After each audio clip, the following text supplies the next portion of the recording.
Assalamualaikum warahmatullahi wabarakatuh. Salam sejahtera untuk kita semua. Semoga kita semua dalam keadaan sehat walafiat.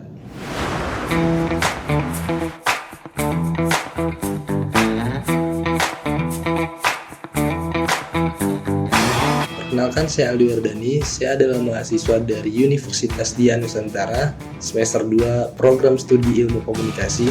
Sebelumnya saya ingin mengucapkan terima kasih kepada Pak Islahul Ben selaku dosen pengampu di mata kuliah Karakter Building. Di kesempatan kali ini saya ingin membawakan sebuah materi yang berjudul Upaya Pencegahan dari Korupsi.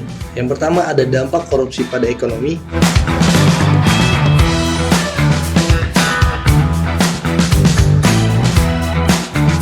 Korupsi memiliki dampak merugikan pada perekonomian suatu negara dengan mengurangi pendapatan pemerintah, merusak iklim investasi, dan penghambatan pertumbuhan ekonomi secara keseluruhan. Kerugian ekonomi akibat korupsi mencapai triliunan dolar setiap tahunnya, seperti yang diungkapkan oleh Bank Dunia. Misalnya seperti sebuah negara yang mengalami penurunan investasi asing karena investor khawatir akan praktik korupsi yang akan merugikan bisnis mereka. Hal ini mengakibatkan berkurangnya sumber daya untuk pengembangan infrastruktur dan proyek-proyek ekonomi lainnya. Yang kedua ada indeks persepsi korupsi.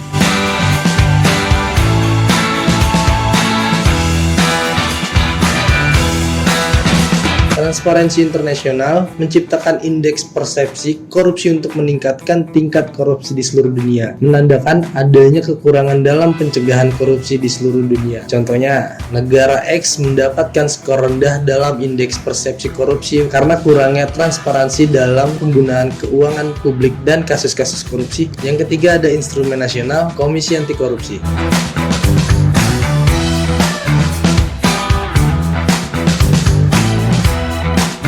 Beberapa negara membentuk lembaga seperti Komisi Anti Korupsi untuk menyelidiki dan menindak tindakan korupsi di tingkat tinggi pemerintahan dan sektor publik. Komisi ini berfungsi sebagai independen dan mewakili wewenang untuk melakukan penyelidikan tanpa campur tangan politik. Misalnya seperti Komisi Anti Korupsi di negara A berhasil menyelidiki dan menindak pejabat tinggi yang terlibat dalam skandal korupsi besar-besaran. Yang keempat, ada pendidikan dan kampanye kesadaran.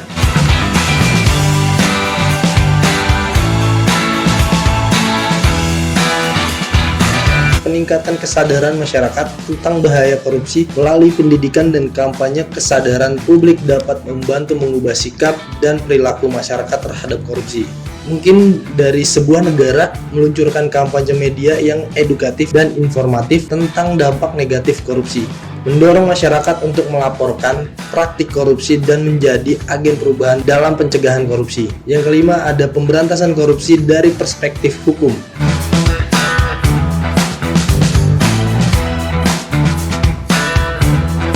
Pemberantasan korupsi dari perspektif hukum melibatkan pembuatan undang-undang yang sangat tegas, pembentukan lembaga penegak hukum yang independen, dan sistem hukum acara pidana yang efisien.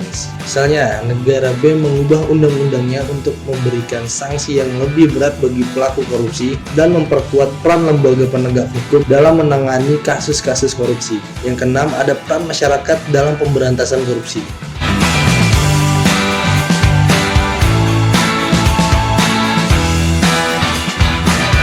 Jelas, masyarakat memiliki peran penting dalam pemberantasan korupsi melalui peningkatan kesadaran, pendidikan, dan partisipasi dalam pengawasan terhadap pemerintah. Contohnya, sebuah kelompok dari masyarakat sipil di negara C secara aktif memonitoring pengelolaan anggaran publik, memberikan tekanan sosial pada pemerintah untuk meningkatkan transparansi dan melaporkan potensi korupsi. Yang ketujuh ada perspektif teknologi dan inovasi.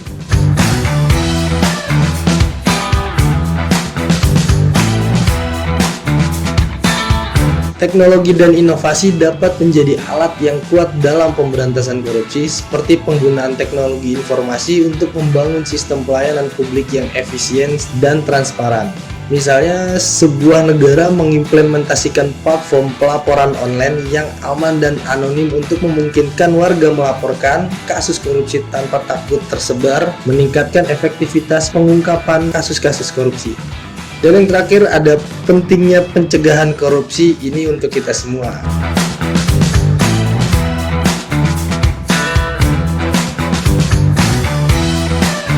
Pencegahan kasus korupsi dan penciptaan lingkungan yang transparan dan bebas dari korupsi adalah tanggung jawab kita semua dari semua elemen masyarakat, termasuk pemerintah, institusi, dan individu.